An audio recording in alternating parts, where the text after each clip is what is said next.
puta.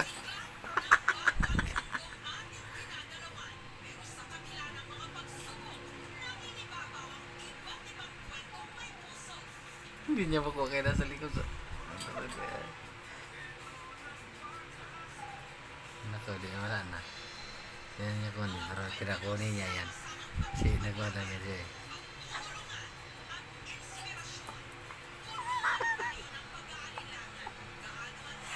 Ay, nako. Kabuang itong iro na to.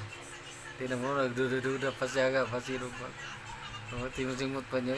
Basig mga maag yung buhangan eh. Siguro. Sabi niya, tinaiputan namin yan yan. Kaya takot siya. Nako, bisit na yan. Ano mo na? Ang sa'yo problema ni mo.